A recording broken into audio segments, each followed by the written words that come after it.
Assalamualaikum warahmatullahi wabarakatuh. Baiklah, di sini saya akan mempresentasikan aspek-aspek kehidupan di Minangkabau. Sebelum itu, perkenalkan, nama saya Delia Safitri dengan NIM 222346061. Saya dari Prodi Perpustakaan dan Ilmu Informasi Fakultas Bahasa dan Seni, dengan mata kuliah Dokumentasi Informasi Minangkabau pada sesi 005 dengan dosen pengampu Ibu Malta Nulisa. Baiklah, yang pertama, Minangkabau secara etimologi.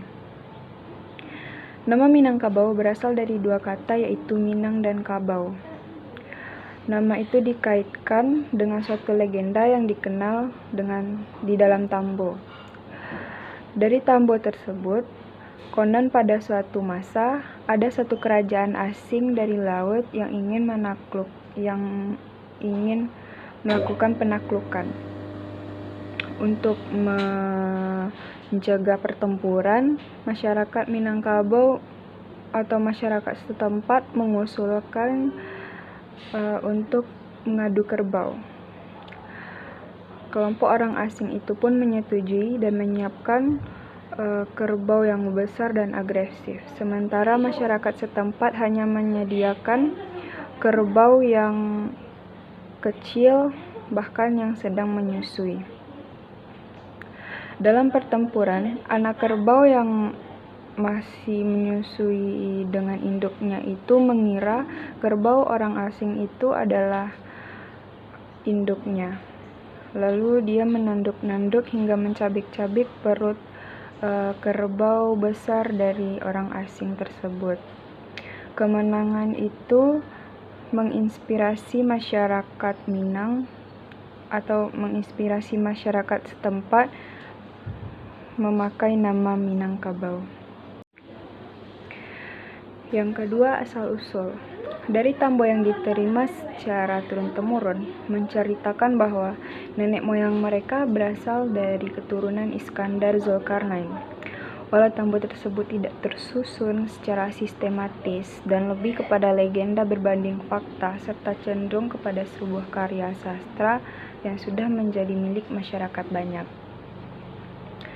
Masyarakat Minang merupakan bagian dari masyarakat Deutero Melayu atau Melayu Muda yang melakukan migrasi dari daratan Cina Selatan ke Pulau Sumatera sekitar 2000 sampai 2500 tahun yang lalu. Diperkirakan kelompok masyarakat ini masuk dari timur Pulau Sumatera, menyusuri aliran Sungai Kampar sampai ke dataran tinggi yang disebut Darek dan menjadi kampung halaman orang Minangkabau. Sementara seiring dengan pertumbuhan dan perkembangan penduduk, masyarakat Minangkabau menyebar ke kawasan Darek yang lain serta membentuk beberapa kawasan tertentu menjadi kawasan rantau. Pada awalnya, penyebutan orang Minang belum dibedakan dengan orang Melayu. Namun sejak abad ke-19, penyebutan Minang dan Melayu mulai digunakan untuk membedakan budaya matrilineal yang tetap bertahan pada etnis Minang berbanding patrilineal yang dianut oleh masyarakat Melayu pada umumnya. Yang ketiga, agama. Masyarakat Minang saat ini merupakan pemeluk agama Islam. Jika ada masyarakat yang keluar dari agama Islam atau murtad, secara tidak langsung yang bersangkutan juga dianggap sudah keluar dari adat Minangkabau atau istilahnya itu dicampakkan sepanjang adat. Agama Islam diperkirakan masuk melalui kawasan pesisir timur, walaupun ada anggapan dari pesisir barat terutama pada kawasan Pariaman. Namun kawasan Arcat serta Inderagiri yang berada pada pesisir timur juga telah menjadi kawasan pelabuhan Minangkabau. Sebelum Islam diterima secara luas, masyarakat ini dari beberapa bukti arkeologis menunjukkan pernah memeluk agama Buddha. Selanjutnya, adat dan budaya. Menurut Tambo, sistem adat Minangkabau pertama kali dicetuskan oleh dua orang bersaudara, yaitu Datuk Katumanggongan dan Datuk Parpatian Sabatang. Datuk Katumanggongan itu mewariskan sistem adat Koto Piliang yang aristokratis. Sedangkan Datuk Parpatiah mewariskan sistem adat Bodicaniago yang egaliter. Dalam perjalanannya, dua sistem ini disebut atau dikenal dengan kelarasan. Ini saling isi-mengisi dan membentuk sistem pada masyarakat Minang. Dalam Minangkabau itu ada 3 pilar yang membangun dan menjaga keutuhan budaya serta adat istiadat. Mereka adalah alim ulama, cadik pandai, dan nenek mama, atau biasa disebut dengan istilah Tigo Tungku Sajarangan. Pada adat dan budaya Minang itu ada namanya sistem matrilineal. Sistem matrilineal ini merupakan salah satu aspek utama dalam mendefinisikan identitas masyarakat Minang. Adat dan budaya mereka menempatkan pihak perempuan bertindak sebagai pewaris harta pusaka dan kekerabatan. Garis keturunan dirujuk kepada ibu yang dikenal dengan samande atau seibu. Adapun bahasa di dalam Minangkabau termasuk salah satu anak cabang rumpun bahasa Austronesia. Walaupun ada perbedaan pendapat mengenai hubungan bahasa Minangkabau dengan bahasa Melayu, namun juga terdapat anggapan yang meyakini bahwa bahasa yang dituturkan masyarakat ini sebagai bagian dari dialek Melayu, karena banyaknya kesamaan kosakata dan bentuk tuturan di dalamnya.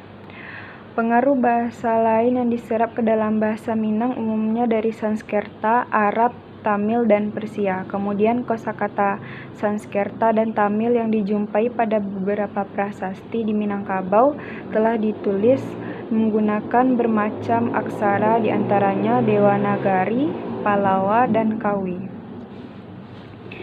Adapun kesenian di Minangkabau, masyarakat Minang memiliki berbagai macam atraksi atau kesenian seperti tari-tarian yang biasa ditampilkan dalam pesta adat maupun perkawinan.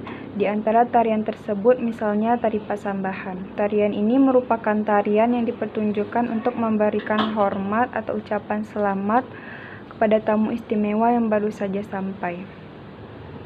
Ada juga tari piring dan sile atau salawat dulang, indang, dan lain-lain. Adapun olahraga di Minangkabau itu seperti pacuan kuda, merupakan olahraga berkuda yang telah lama ada di nagari-nagari Minang dan sampai saat ini masih diselenggarakan oleh masyarakat, serta menjadi perlombaan tahunan yang dilaksanakan pada kawasan yang memiliki lapangan pacuan kuda. Rumah adat Minangkabau disebut dengan rumah gadang yang biasanya dibangun di atas bidang tanah milik keluarga atau induk keluarga dalam suku tersebut secara turun-temurun. Rumah adat ini dibuat berbentuk 4 persegi panjang dan dibagi atas 2 bagian muka dan belakang. Umumnya berbahan kayu dan sepintas kelihatan seperti bentuk rumah panggung dengan atap yang khas menonjol seperti tanduk kerbau yang disebut dengan gonjong. Perkawinan. Dalam adat budaya Minangkabau, itu perkawinan merupakan salah satu peristiwa penting dalam siklus kehidupan. Dimulai dengan dan merupakan masa peralihan yang sangat berarti dalam membentuk kelompok kecil keluarga baru pelanjut keturunan. Bagi lelaki Minang, perkawinan juga menjadi proses untuk masuk lingkungan baru, yakni pihak keluarga istri. Sementara bagi keluarga pihak istri itu menjadi salah satu proses penambahan keluarga atau anggota keluarga. Dalam proses perkawinan di Minangkabau itu, atau yang biasa disebut dengan barale, itu mempunyai beberapa tahapan. Yang umum dilakukan yaitu meminang, menjapuit marapulai atau menjemput pengantin pria sampai basandiang atau bersanding di pelaminan. Masakan khas dari Minangkabau yaitu rendang, yang dibuat dari daging sapi, lalu dimasak dengan santan, tapi membutuhkan waktu yang sangat lama karena kita memasaknya sampai dia membentuk kecoklatan. Bahkan rendang masuk ke dalam salah satu makanan terenak di dunia. Selanjutnya, sosial kemasyarakatan, persukuan atau klan. Persukuan atau suku dalam tatanan masyarakat Minangkabau merupakan basis dari organisasi sosial, sekaligus tempat pertarungan kekuasaan yang fundamental. Pengertian awal kata suku dalam bahasa Minang dapat bermaksud 1/4. Hal ini dikaitkan dengan pendirian suatu nagari di Minangkabau. Suatu nagari dapat dikatakan sempurna apabila telah berdiri dari komposisi 4 suku yang mendiami kawasan tersebut. Ada juga nagari. Daerah Minangkabau terdiri atas banyak nagari. Nagari ini merupakan daerah otonom dengan kekuasaan tertinggi di Minangkabau. Tidak ada kekuasaan sosial dan politik lainnya yang dapat mencampuri adat di sebuah nagari. Nagari yang berbeda akan mungkin sekali mempunyai tipikal adat yang berbeda. Tiap nagari dipimpin oleh sebuah dewan yang terdiri dari pemimpin suku dari semua suku yang ada di nagari tersebut. Dewan ini disebut dengan Kerapatan Adat Nagari atau yang disingkat dengan KAN. Selanjutnya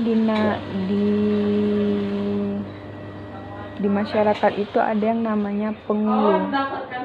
Penghulu atau biasa yang digelari dengan datuk merupakan kepala kaum keluarga yang diangkat oleh anggota keluarga untuk mengatur semua permasalahan kaum.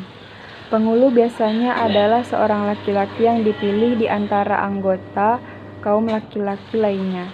Setiap kaum keluarga akan memilih seorang laki-laki yang pandai berbicara, bijaksana, dan memahami adat untuk menduduki posisi ini. Hal ini dikarenakan ia bertanggung jawab mengurusi semua harta pusaka kaum, membimbing kemenakan, serta sebagai wakil kaum dalam masyarakat nagari. Setiap penghulu berdiri sejajar dengan penghulu lainnya sehingga dalam rapat-rapat nagari semua suara penghulu yang mewakili setiap kaum bernilai sama. Baiklah, sekian presentasi dari saya. Kalau ada yang salah, saya mohon maaf. Assalamualaikum warahmatullahi wabarakatuh.